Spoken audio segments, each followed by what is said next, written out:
Action!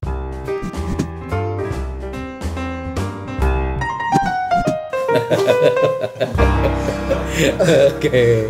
Assalamualaikum warahmatullahi wabarakatuh. Waalaikumsalam warahmatullahi wabarakatuh. Selamat berjumpa lagi di Kulkas. Kuliah ringkas. Satu-satunya kuliah yang gak bikin boring, gak perlu bayar UKT atau ngontrak SKS. Tapi meskipun ringkas, insya Allah tetap berkualitas dan berkelas ki. Karena Kulkas, Pak, Ngademin topik-topik panas bukan pakai nafsu tapi pakai ilmu dengan bimbingan wahyu. Kulkas Ngadem yuk. Untuk tema hari ini, Pak, Ya, ini tema penting buat para apa ya? Bagi para yang baru punya anak. Baru punya anak. penting bagi siapapun yang Siapapun baru lah. punya anak, yang baru punya Punya cucu, cucu. terutama punya anak atau cucunya perempuan. Ya, perempuan. Tema kita hari ini adalah hitan bagi anak perempuan. Nah, tapi Kita sebelum membahas sekarang itu, Pak, ditemani oleh apa Gi? Dua produk cookies. Cookies. Ada cookies milenial dan ada cookies tradisional. Yang cookies milenialnya ada sus cemong Sus cemong. yang memiliki varian coklat, mochaccino, green tea, strawberry dan original. Tapi saya suka yang original. Sus ukuran 24 cm ini bertabur keju dan kacang almond di atasnya dengan flavor vanilla yang berlimpah di dalamnya. Plaknya tanpa rum dan tanpa bahan pengawet. Plak dan kejunya benar-benar berlimpah ruah. Halal, Segera order halal ini, segera order ke IG Dapur Sus Cemong, WA-nya 08 99 11 79.000. Tidak hanya Cus Cemong Ki, kita juga punya Ali Agram Wah, ini. Ali Agram, Pak. Tradisional cookies, punya rasa yang khas renyah dan ngepros.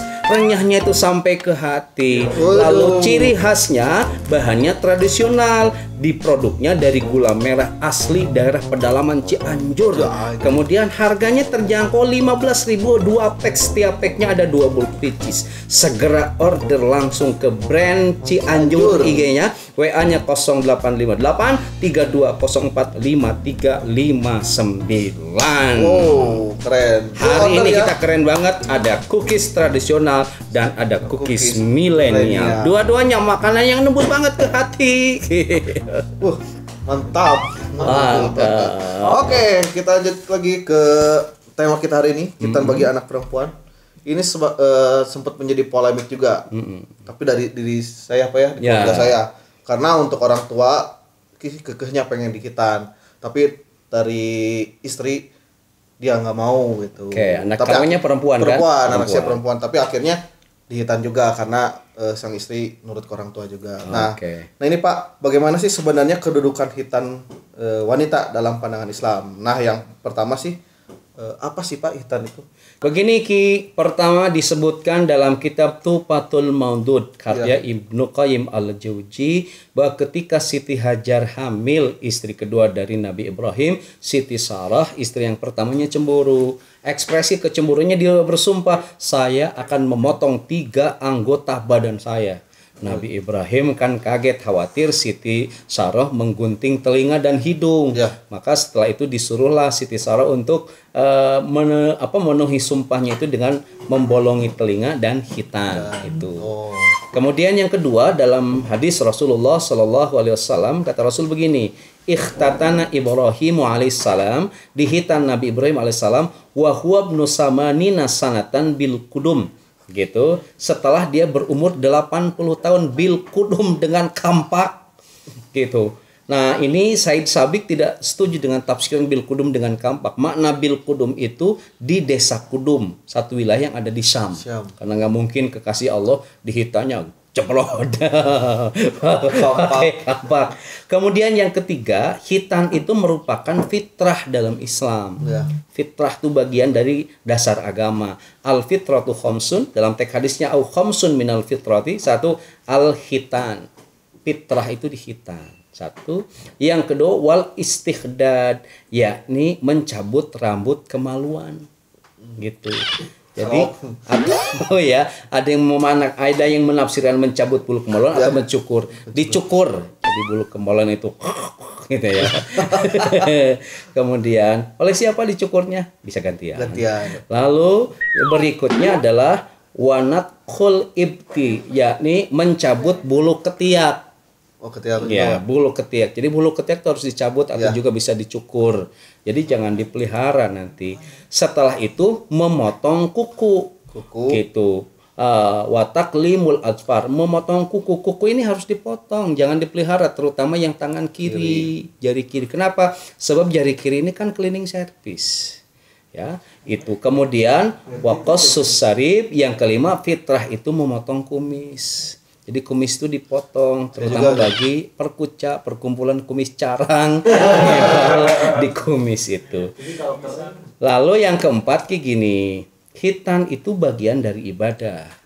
Ibadah itu jika dilihat dari sudut pandang rasa macam-macam. Satu, ada ibadah yang dibarengi dengan rasa malas. Contohnya sholat wajib ya. Itu ibadah tapi malas banget, bener nggak? Betul. Apalagi subuh. Yang kedua, ada ibadah yang dibarengi dengan rasa lapar. Apa? Puasa. Yang ketiga, ada ibadah yang dibarengi dengan rasa capek yang teramat sangat capek. Pisan apa? Haji dan umroh. Capek banget. Jadi kalau nggak mau capek jangan haji. Kemudian yang keempat, ada ibadah yang dibarengi dengan rasa nikmat. Apa itu? Nikah. Rian kemarin nikmat banget. Lalu yang kelima, ada ibadah yang dibarengi dengan rasa sakit. Apa? Dihitan. Hitan tuh ibadah dibarengi dengan rasa sakit. Kenapa dibarengi dengan rasa sakit? Sok nggak ada orang yang mau dihitan lagi setelah hitan. Itu ya. Jadi yang pertama hitan itu ibadah, hitan itu adalah fitrah dalam Islam. Oke Pak, kan khitan ini sangat dikenal tradisi Nabi Ibrahim. Tapi kenapa kita umat Islam harus mengikutinya Pak? Gini, kan diperintah oleh Allah dalam Quran surah An-Nahl. Kata Allah, anit tabi millata Ibrahim hanifa, dan ikutilah milah atau tradisinya Nabi Ibrahim. Jadi diperintah langsung oleh Allah. Kenapa? Kan hanif, Nabi Ibrahim itu adalah orang yang hanif, bukanlah dia termasuk orang-orang musyrik gitu. Wa makana minal musyrikin. Yang berikutnya akan diperintah oleh Allah dalam Al-Quran kita, amanar rasulu bima unzila ilaihi mir rabbih wal mu'minun. Al-Baqarah 285, kullun amana billahi wa malaikatihi wa kutubihi wa rusulihi la nufarriqu baina ahadim mir rusulihi wa qalu sami'na wa ata'na ghufranaka rabbana wa ilaikal masir. Itu Ki. Oke Pak, berbicara tentang hitan, pasti kita menangnya laki-laki Pak ya. Maksudnya udah banyak yang tahu tuh tentang laki-laki. Nah, lalu bagaimana nih khitan pada perempuan, dan bagian mana nih Pak yang dihitan? Saya ngeduga kamu ingin tahu bagian mananya yang tahu. Oke, gini, Imam Al-Mawardi dia berkata, khitan bagi wanita adalah memotong kulit pada kemaluan yang berada di atas lubang kemaluan. Tolong jangan dibayangkan gitu. Tempat masuknya penis dan tempat keluarnya kencing. Di atas pangkal yang berbentuk seperti biji. Pada bagian tersebut kulit yang menutupinya diangkat, bukan pada bagian pangkal yang berbentuk biji itu. Atau begini, menurut penjelasan Imam Al-Mawardi tadi, yang dimaksud dengan bagian pangkal yang berbentuk biji itu adalah klitoris. Sedang yang diangkat adalah kulit penutup klitoris, dan klitorisnya tetap dibiarkan. Sehingga khitan bagi wanita adalah dengan memotong sebagian kulit yang menutupi klitoris saja tanpa disertai pengangkatan klitoris. Jadi yang benar menurut sunnah adalah tidak memotong seluruhnya, namun hanya sebagian kecil saja. Hal ini didasarkan pada hadis Ummu Atiyah radhiyallahu anha bahwa dahulu para wanita di Madinah dihitan, maka Nabi sallallahu alaihi wasallam bersabda gini, la tunhiki fa inna dzalika akhtalil mar'ati wa ahabbu ilal ba'al. Jadi janganlah berlebihan dalam menghitan, karena akan lebih nikmat ketika berhubungan seksual dan lebih disukai oleh suami. Jadi gitu ya. Pak, bagaimana sih status hukum khitan bagi perempuan Pak? Oke, begini, status hukum khitan bagi perempuan itu ada dua pendapat. Satu, ada yang mewajibkan, dua, ada yang mensunnahkan. Ya. Jadi pertama, ada pendapat yang hukum khitan bagi laki perempuan itu wajib, sama dengan wajibnya pada laki-laki. Ini didasarkan pada apa? Pertama, Status hukum wanita dengan laki-laki itu sama dalam Islam, itu sama. Ketika laki-laki diperintah sholat, wanita juga perintah sholat. Laki-laki diperintah puasa, wanita juga diperintah puasa. Kemudian karena gini, innaman nisa'u saqaikur rijali, begitu. Bahwa sesungguhnya wanita itu adalah saudara kandung dari laki-laki. Kemudian yang kedua, ada beberapa dalil yang menunjukkan Rasulullah SAW menyebut khitan bagi wanita dan juga khitan bagi laki-laki. Kan gini, ida iltaqa al khatanani faqad wajabal ghuslu. Apabila bertemu dua alat khitan maka wajib adus, mandi besar. Ya. Jika bertemu dua alat khitan berarti khitan ada bagi laki-laki dan khitan juga ada pada perempuan. Ini dijadikan landasan bahwa khitan bagi perempuan itu adalah wajib, gitu, sama dengan wajibnya bagi laki-laki. Ketiga, khitan bagi wanita sangat masyhur dilakukan oleh para sahabat dan generasi salafus shalihin. Jadi itu argumen yang menyatakan khitan bagi laki-laki itu adalah wajib. Namun ada juga yang menyatakan hanya sunnah, gitu. Hukum khitan wajib laki-laki, sunnah perempuan, ini dikemukakan oleh mazhab Hanafi, Maliki, dan Hambali yang tidak memandang khitan atas perempuan di sisi hukum taklifi, melainkan hanya afdoliyah, keutamaan. Ketika mazhab tersebut mengatakan bahwa khitan yang dilakukan pada anak perempuan, tindakan ini merupakan tindakan pemuliaan Islam atas perempuan. Jadi ikhtilaf mengenai khitan bagi perempuan ini bukan ikhtilaf yang keras, saya kira. Tetap saja harus dilakukan meskipun ada yang menyebutkan wajib dan ada yang menyebutkan sunnah. Gitu. Nah, Pak, baik dalam posisi wajib gitu atau posisikan sunat. Sebenarnya kapan waktu yang tepat nih bagi khitan bagi anak perempuan ini, Pak? Oke. Berkata juga Imam Al-Mawardi, khitan itu memiliki dua waktu, Ki. Ada waktu wajib dan waktu sunnah. Kapan waktu wajib khitan bagi anak perempuan? Ketika menjelang balik. Kalau anak kita sudah menjelang balik, berapa tuh baliknya anak perempuan itu? Menjelang balik saja anak perempuan, 12, itu hukum khitan menjadi wajib. Kalau sudah balik. Dan ada waktu sunnah. Kalau waktu sunnah di bawah waktu balik. Jadi sebelum balik itu adalah waktu disunahkan untuk dihitan. Meski ada afdoliyah waktu yang utama. Kapan waktu utamanya? 7 hari setelah melahirkan. Ini dilihat bahwa Hasan dan Husain ketika lahir dihitan pada usia 7 hari. Kemudian terdapat 7 perkara yang termasuk sunnah dilakukan bayi pada hari ke-7. 1 diberi nama dan yang kedua dihitan. Kemudian berikutnya dari Abu Ja'far, Fatimah melaksanakan akikah anaknya pada hari ke-7. Beliau juga menghitan dan mencukur rambutnya serta mensedekahkan seberat rambutnya dengan perak. Jadi itu di hari yang ke-7. Ya. Jadi nanti kalau lahir anak perempuan dihitan hari ke-7 di abdoliyahnya, tapi waktu sunnahnya sebelum waktu balik. Kalau menjelang balik menjadi wajib waktu untuk dihitan itu. Gitu. Itu kalau udah balik bisa juga, Pak? Bisa kalau menjelang balik. Kalau udah sampai balik juga belum dihitan masih juga bisa. Masih juga bisa. Itu ya. Kirain hanya untuk nanti dia bayi doang gitu. Ternyata udah balik pun bisa ya, Pak? Maksudnya begini, kalau lagi bayi belum ya nanti sampai menjelang balik boleh. Gitu. Sebaik-baiknya ketika sedang bayi kene, gitu. 7 hari ya. Nah, Pak, bagaimana sih manfaat khitan nih bagi wanita ini? Begini, menurut Ibnu Taimiyah, tujuan khitan bagi wanita adalah untuk menstabilkan syahwat. Jadi khitan untuk perempuan itu adalah regulator. Kalau di gas itu kan ada regulator untuk meregulasi. Jadi kalau perempuan tidak dihitan, nanti khawatir syahwatnya meledak. Gitu. Nah, maka khitan itu adalah tujuannya adalah untuk menstabilkan syahwat. Kedua, ada dokter wanita namanya Situ Banat Khalid dalam makalahnya Khitanul Banat, khitan bagi anak perempuan, dia menyebut gini, dalam pandangan medis gitu. Dia karena dokter. Manfaat khitan itu pertama untuk mengontrol gairah seksual perempuan muda sehingga ia bisa menjaga virginitas sampai pernikahan. Jadi kalau anak perempuan tidak dihitan, syahwatnya itu nanti tinggi. Dikhawatirkan dia tidak bisa menjaga virginitas keperawanannya sampai menjelang pernikahan. Karena banyak kasus dia melakukan penelitian anak-anak tidak dihitan di beberapa negara, maka sebelum sampai pada pernikahan dia sudah tidak virgin lagi. Padahal menurut Islam itu adalah dosa. Haram. Yang kedua, khitan bagi wanita dilakukan untuk mempermudah wanita mencapai orgasme pada saat berhubungan intim dengan suaminya. Jadi anak wanita yang dihitan dia mudah sekali sampai pada melakukan orgasme pada saat hubungan intim. Sebab ada wanita yang memiliki masalah sulit orgasme saat berhubungan intim. Oh, iya betul. Gitu. Ada, Pak. Ada nggak gitu? Ada, bahkan banyak.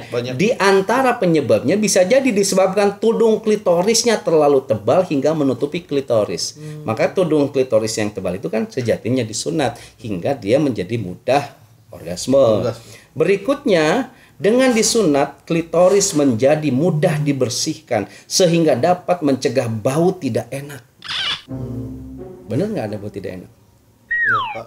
Pernah mencoba nggak ya? Ini bahaya nih. Ini menurut dokter ya. Ini menurut dokter. Kata dokter, dengan disunat klitoris menjadi mudah dibersihkan sehingga dapat mencegah bau tidak enak dan menumpuknya cairan di bawah mulut kemaluan atau di area seputar klitoris itu. Jadi ada hikmahnya bagus. Lalu mengurangi resiko infeksi saluran kencing. Setelah itu mengurangi resiko infeksi saluran kandungan. Nah ini kata dokter. Dan ketiga, banyak pendapat ulama fikih yang mengatakan manfaat hitan itu satu, mencerahkan wajah. Jadi wajah perempuan itu bersinar berbinar-binar kata para ulama ketika dihitan. Lalu memperbaiki akhlaknya. Akhlaknya akan baik karena syahwatnya terregulasi. Nah perempuan akan rusak akhlaknya kalau senang mengumbar syahwatnya.